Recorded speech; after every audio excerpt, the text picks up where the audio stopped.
Hello, welcome to another edition of Issues with JIDE. Here we'll talk about actions and inactions of those who shape our political and national landscape and how these impact us positively or otherwise. I'm Ibrahim Shita. Today on the show, Ondo Commissioner confirms Governor Akeredolu's signature being forged by JIDE. Also, CBN alerts Nigerians over fake Naira in circulation. And later on the show, Nigerian army drone killing of over 100 civilians sparks outrage. And the course of the program, we'll take your questions. But first, subscribe to our YouTube channel and drop your questions in the comment section. It's important to mention that we can only read comments with proper names and that are about the issues discussed. I have joining me via Zoom the maestro himself, Babajide Kolade-Otitoju. It's good to see you, BKO, and I hope you're happy. Well, of course, I'm not happy. You can't go to Old Trafford and beat us silly, and then come here and be asking me whether I'm happy. It's a very wicked question to ask, and please don't ask me this question again. No problems at all. We'll see how your fellow member of the team will definitely react to your mood this morning. But then this definitely would not affect your passion for what's going on in Nigeria. As we start with the Ondo politics, the Ondo State Commissioner for Energy and Mineral Resources, Razak Obe, has written the Deputy Governor, Lucky Aiyedatiwa, alleging forgery of Governor Oluwarotimi Akeredolu's signature on official documents. BKO, I believe this would mean a criminal offense if anyone is found culpable. But what kind of precedence is Ondo politics setting? Well, it's a criminal offense to engage in such high-level forgery. Forgery of any sort is punishable by our laws, and it's such a massive shame, big shame, that some people have come to exploit the fact that the governor of those states is ill and is incapable of performing his role as governor of the state. The ideal thing would have been for the governor to hand over to his deputy, with the deputy being bestowed with the full powers of a sitting governor.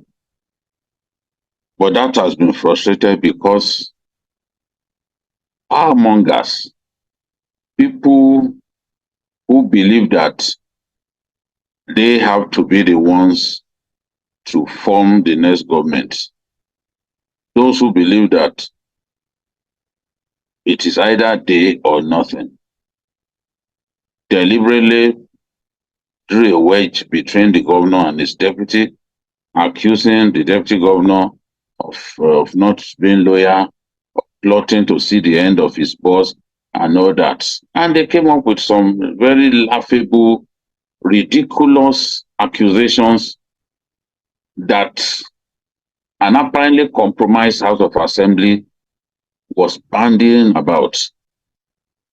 They called the allegations gross misconduct. But there's nothing gross in what they put together. There's nothing like gross misconduct in what they put together. What is going on in those states amounts to gross betrayal of the people. The people of Ondo State need governance at this time. And the deputy governor will have been in position to fill the shoes that his boss has left temporarily because of sickness. But they don't want him to get there. So they came up with all kinds of allegations, lied against him through their teeth, and at the end of the day, they started plotting to have him impeached. In the end, President Tinubu intervened because they could not move ahead with the impeachment because the deputy governor sought the help of the judiciary to slow down the House of Assembly. Now, realizing that a logjam had been created, the president invited them. That was after the party, APC, through the former governor of Katsina State, Right Honorable Aminu Bello Masari, tried to resolve the dispute. The president stepped in. And after the president stepped in, the deputy governor was told in clear terms not to dissolve the cabinet, was told in clear terms not to change the leadership of the assembly.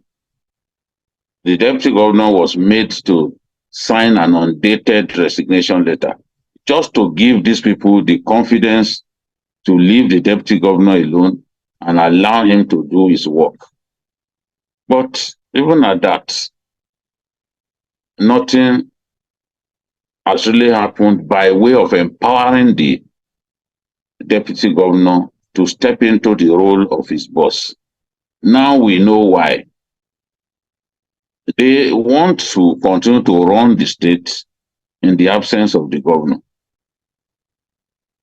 Now we can see that a governor who is so ill that he's not been able to sign documents, he's not been able to function as governor in the real sense of the word.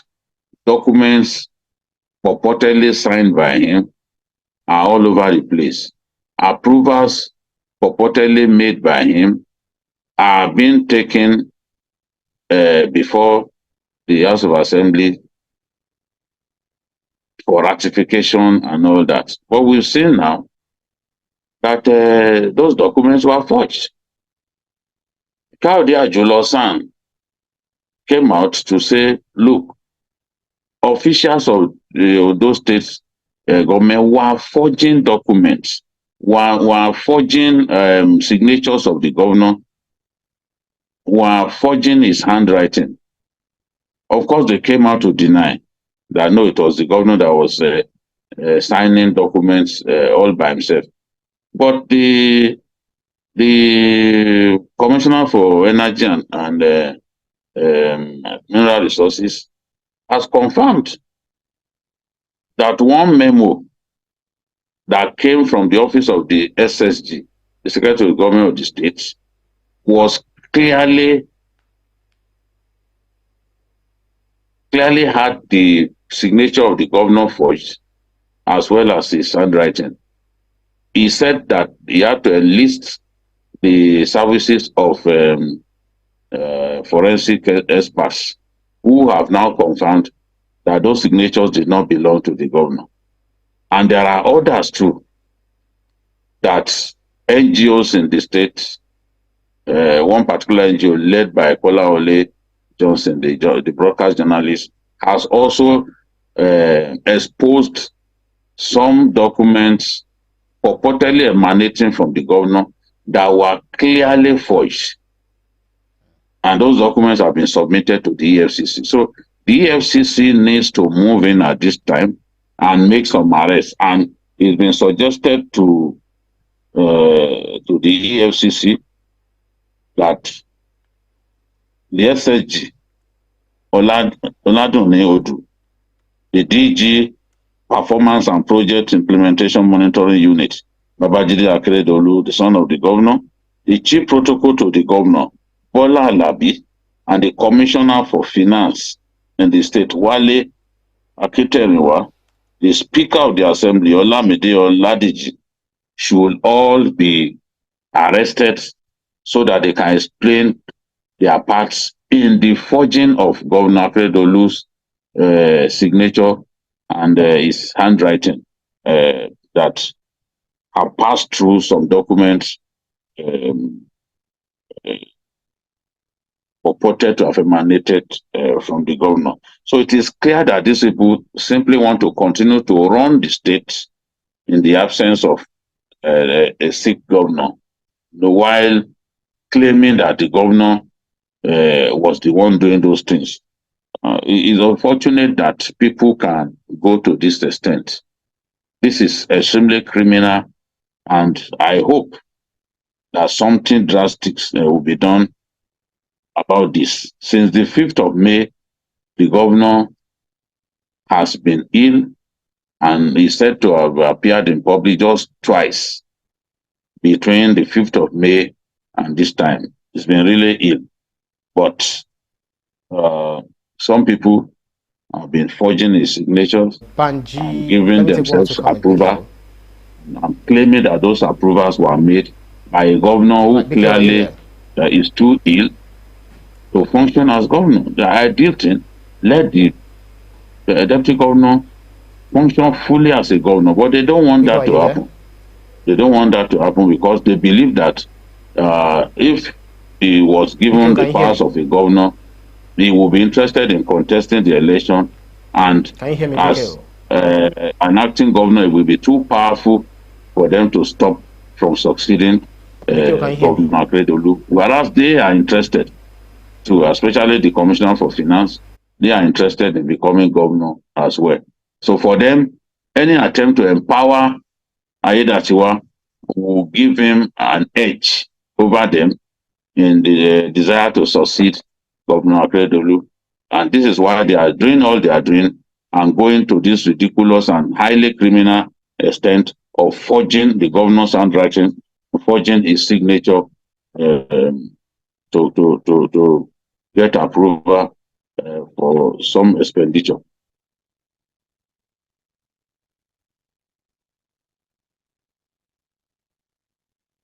Let me take one or two. Let me take one or two comments, BKO, if you can hear me.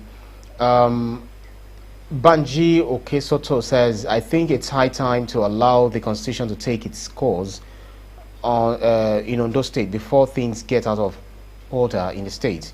Marvin Odita says, what is happening in Ondo is clearly the greed of the governor, not wanting his deputy to govern the state. Tinubu was also wrong to tell an elected deputy governor to sign a post-dated resignation. Fabian Akaize says, I blame Rotimi Akeredolu for this issue. If he had handed over to the deputy governor, we would not be in this situation. Let me see if I can see more comments. Okay, I think this is a deviation from what we are discussing. So I guess about two people have actually blamed Rotimi Akeredolu for allowing this to have thrived, that he ought to have handed over to the deputy, and someone also blamed the president for asking the deputy governor to, send a, a post-dated, a backdated letter of resignation.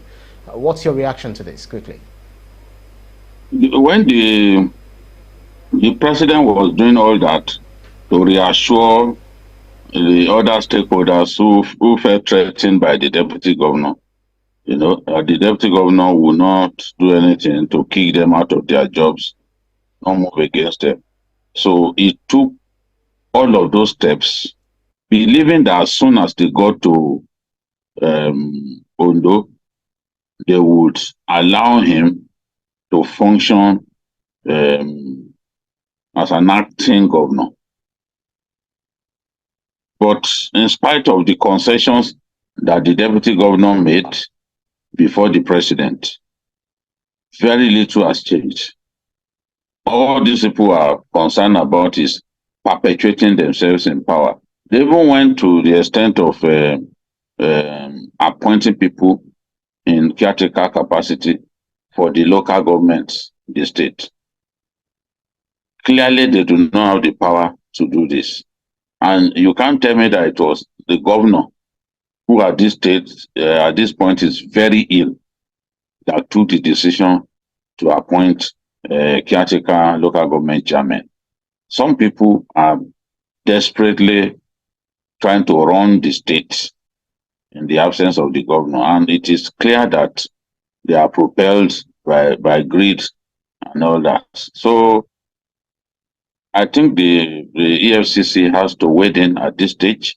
If the EFCC knows what it's doing, this matter of forging the governor's signature and his handwriting must not be swept under the carpet. After all, they don't have immunity.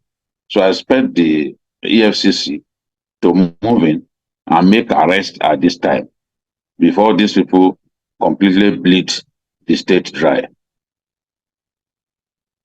Taiwo just says, I think the governor should have resigned honorably. He's not the type of person that should find himself in this situation. So we need to carry on.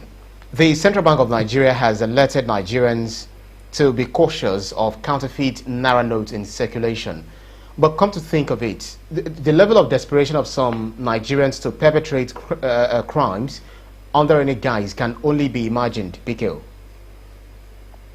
Yes, and coming at a time when the Naira is also experiencing a bit of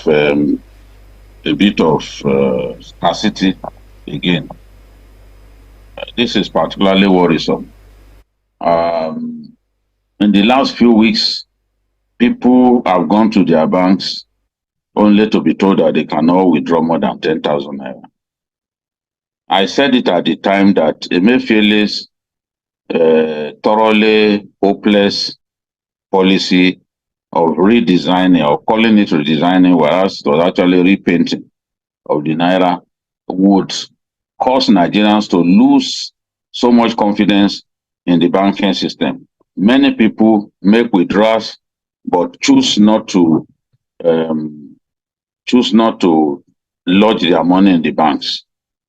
They can see that December was approaching, and they didn't want to be in a situation whereby you will need money, and the bank will tell you, sorry, we can't give you more than 2 times, an indefinite extension of the deadline. But they didn't move quick enough. So many Nigerians who thought that deadline will eventually kick in and will find them in an embarrassing position, decided to hoard Naira notes.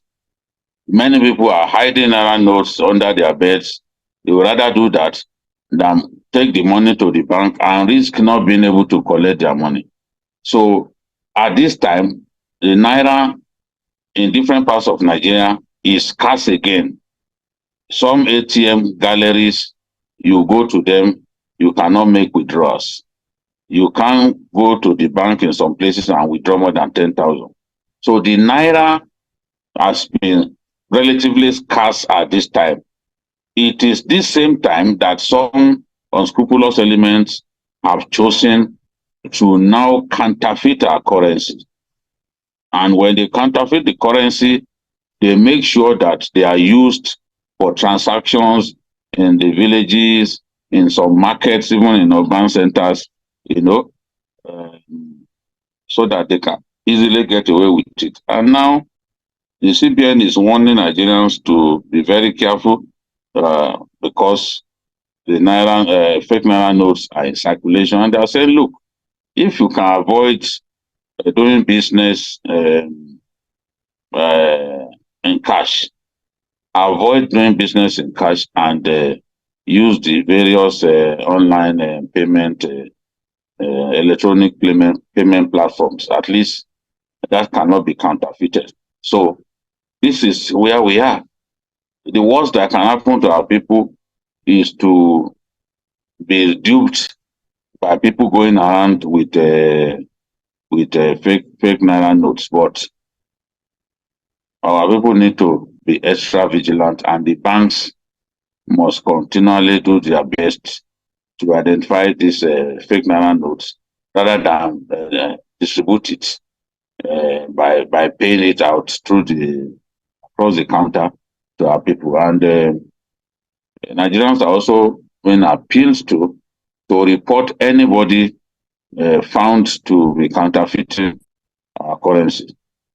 So that is the situation that we have found ourselves at this time. Right? But I think that the CBN needs to do a lot more sensitizing of our people, alerting them to features that they need to look out for in identifying fake Naira notes, and what they need to do immediately once they suspect that they've been paid for services, for goods sold, or for services rendered in counterfeited Naira notes. So that sensitization has to happen through the mass media, through broadcast stations, and even through the newspapers. That will help our people to know what steps to take, to know how to identify fake Naira notes. That's right. Susumumo says, first time I'm seeing this show live. I will say welcome to you, Susu. Sunday Salami says, if you go to different clubs and bars in Lagos, you'll see some guys hawking new Naira notes. Where did they get it from? Fabian Akaize says, if Bola Tinubu had appointed the right Nigerian as CBN governor, we would not be in this mess. How many times has Yemi Cardoso addressed Nigerians since he took over as governor? The worst is yet to come. And Stephen Ehim says, JIDE, stop blaming the past CBN governor. A new person is there now, and you are still finding excuses to defend this administration. And lastly, Mark Oyaide says, we all know Emefiele caused a lot of the cash crisis we are currently facing. But PMB is also culpable. I don't like the fact that President Tinubu is only going after Emefiele. So this is Fabian and some others believing that Yemi Cardoso is not even performing any better.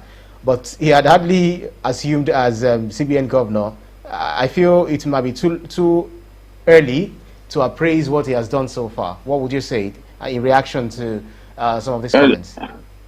The argument that if Tinubu had appointed someone else other than Yemi Cardoso, that Naira notes won't be counterfeited, it simply makes me laugh at this point. India decided to do the currency redesign some years back because of rampant counterfeiting of their banknotes.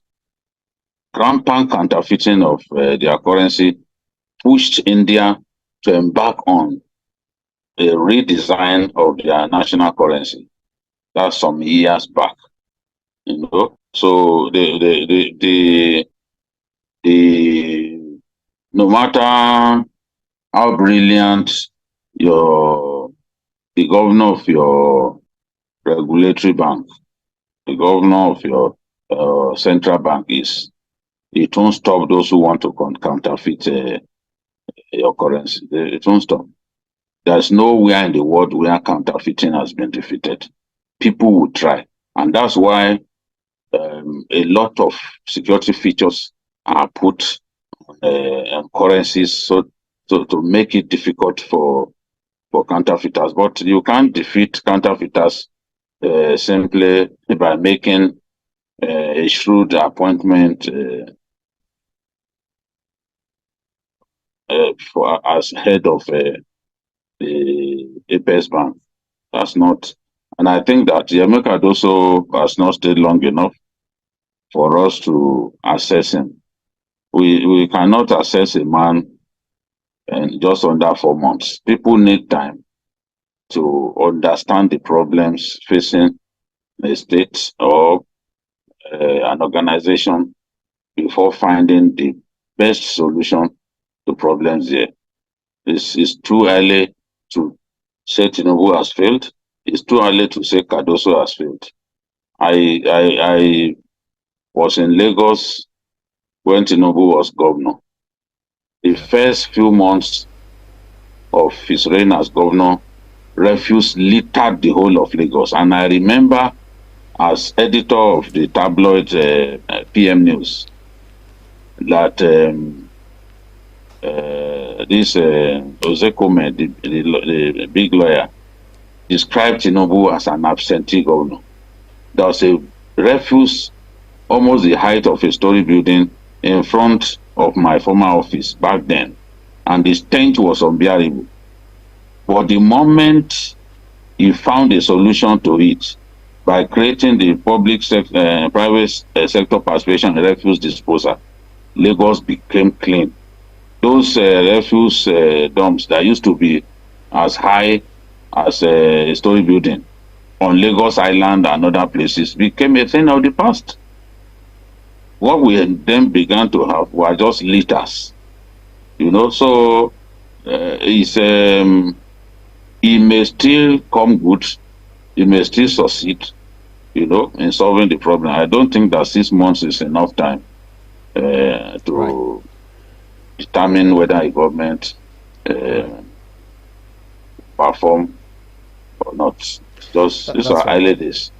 both for Cardoso and for Tinubu, and I expect our people to be patient. I know that things are difficult, but good things sometimes happen slowly. That's right. So reforms do not really have that rapid magical effect. You have to give them time to germinate. And that's what I would advise Nigerians at this time. That's right. And talking about refuse dumping or littering of the ground everywhere, it's not done by the government. It's actually done by Nigerians themselves. Taiwa Joseph says a scarce resource, in this case Naira, which is in high demand, is subject to counterfeit or black marketing. So the CBN must move faster and smarter than the counterfeiters. Sunday Salami says you need to see how youths are spraying new Naira notes in the clubs and still blaming the government for hunger in the land. Well, we need to race on because of our time. The House of Representatives has promised to monitor the investigation into the military drone attack that killed more than 80 Nigerians in Kaduna State on November the 3rd. These air bombings continue to anger more Nigerians. How are you following this development, Bikil? Yeah, from the first day I've been following it. First and foremost, I was surprised that the Nigerian army carried out such a bombing raid. Yeah. I would have expected at this time the Air Force, who have the expertise, who themselves cannot be said to be perfect because they are also known to have bombed civilians in the past, would have been left to continue to do this work. There is no reason at this stage of our national life for the army to embrace the area of competence, area of expertise of the Nigerian Air Force. I hear that even as we speak, the Nigerian army has placed order for helicopters and all that. It's called the Nigerian Army Aviation. So they want to basically be able to do what the Air Force is doing. And of course, the Air Force too has some ground troops. They call them special forces. They have ground troops that are helping to cover for the inadequacy that we have in the area of surface troops.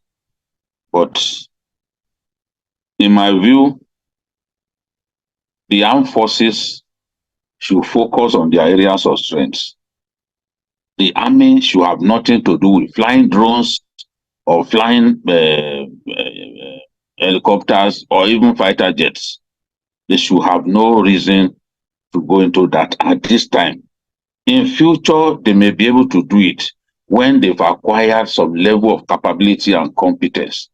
But to suddenly delve into aviation is something that I found worrisome. And the truth is, when you are talking about airplanes with a higher possibility of collateral damage, of killing innocent people, it has to be the drones, because the drones are known as unmanned aerial vehicles.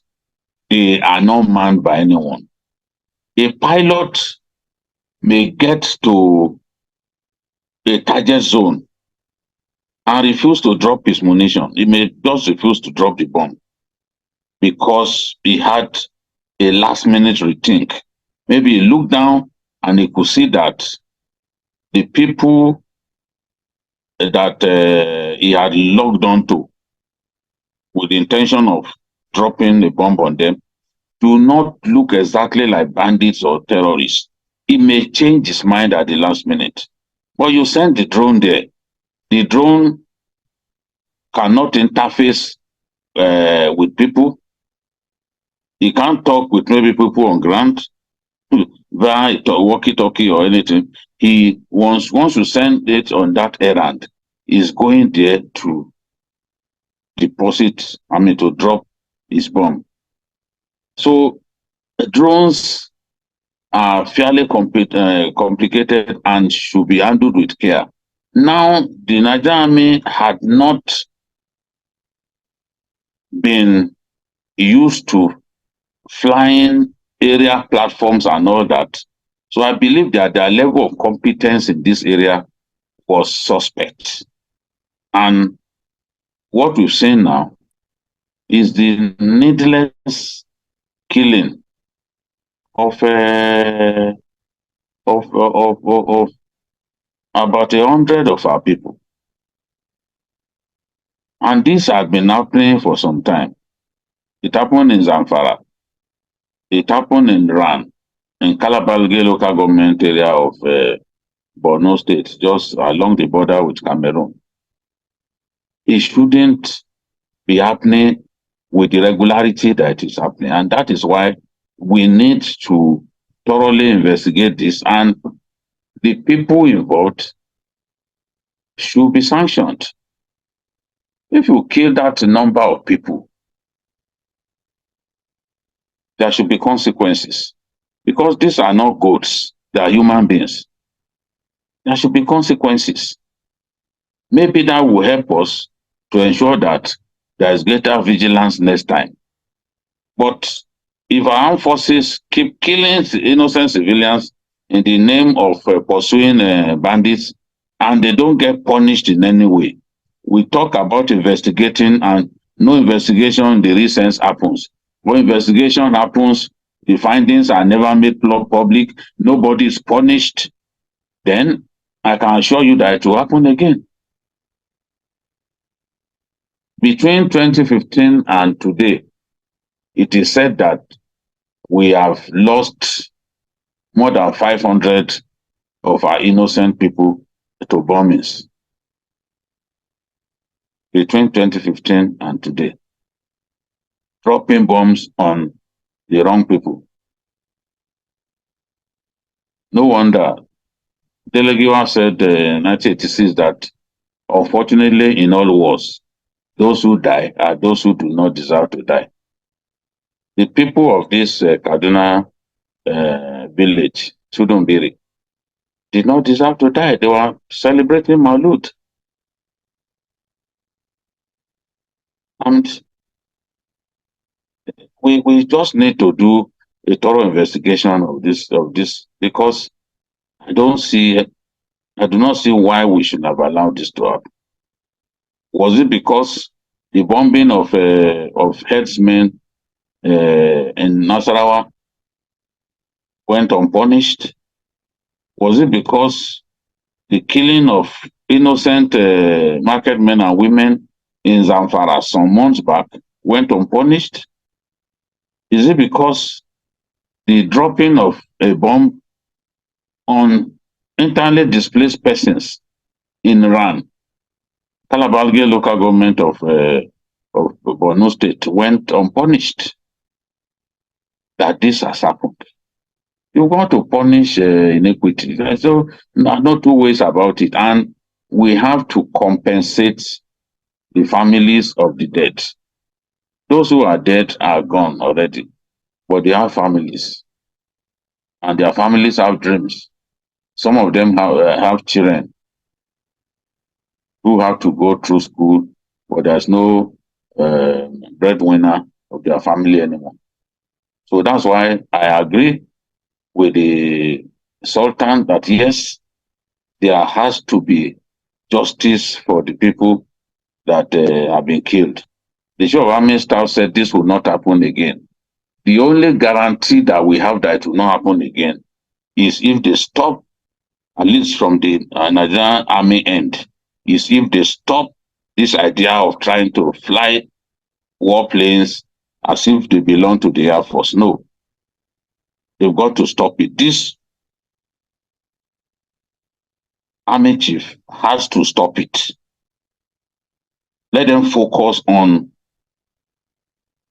their jobs as infantry soldiers, artillery officers and men, armored men of the armored corps, and other disciplines within the Nigerian Army that remain very active at this time. Let them focus on their core area of core competence and stop the idea of trying to be in the air like the Air Force.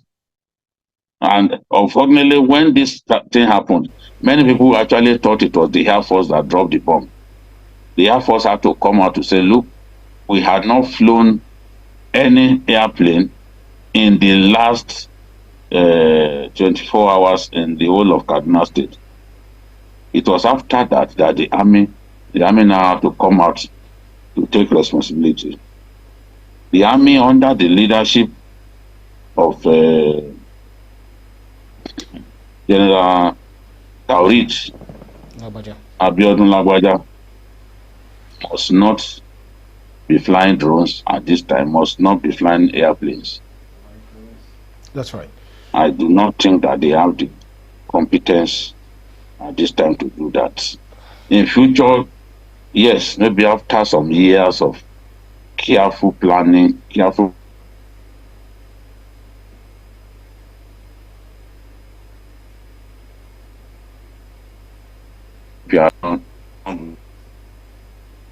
neither should they be flying helicopters.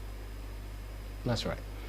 One would just imagine how much setback this might, be for the prosecution of war against the insurgents. Fabian Akaeze says the NSA should rise to the occasion. Nuhu Ribadu has become more of a politician than a career politician. Ribadu must sit on this case until it's resolved. He is busy making political statements. Banji Okesoto says the error in the military sector cuts across all professions in the country. Our training and recruitment processes are faulty. Marvin Odita, in a saner country, the chief of army staff would have resigned for this. Biko, we are actually out of time. It's way out of time. But quickly before we go, yes, but I appreciate them for apologizing. Apology is not enough. The army has no reason flying airplanes. This is my own position. That's right. No Ribadu should, as NSA, direct them that henceforth they should not be flying warplanes. It's not in their place.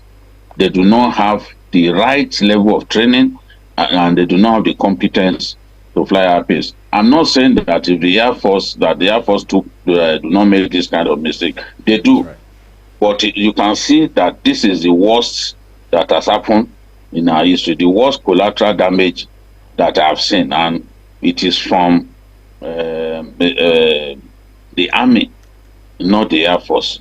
The army should focus on their work as ground troops and leave the Air Force to take care of our skies. That's right. Yeah, and that's our show for today's edition of Issues with JIDE. Special thanks to you, Babajide Kolade-Otitoju, for those insightful analyses as always. And I'm going to just quickly squeeze in Banji Okesoto, who said earlier that BKO should know that you win some and lose some, reacting to Bournemouth and Man U, the three goals conceded to Bournemouth by your club. So it's just saying I left it at 4-0. You left it at 4-0? Yes. Wow. Maybe they even added one more goal. Who knows? It's difficult to console me in a situation like this, but I will quietly lick my wounds. That's right. That's been man enough that you've always been. And thanks to our audience for joining us in every edition. You can see the program again anytime by subscribing to our YouTube channel, TVC News Nigeria. Click on the subscribe button to get the latest information. You can also follow us on our social media platforms at TVC News NG. I'm also at Ibrahim TVC News. On behalf of the rest of the team, I'm Ibrahim Shita. See you again next edition. Bye for now.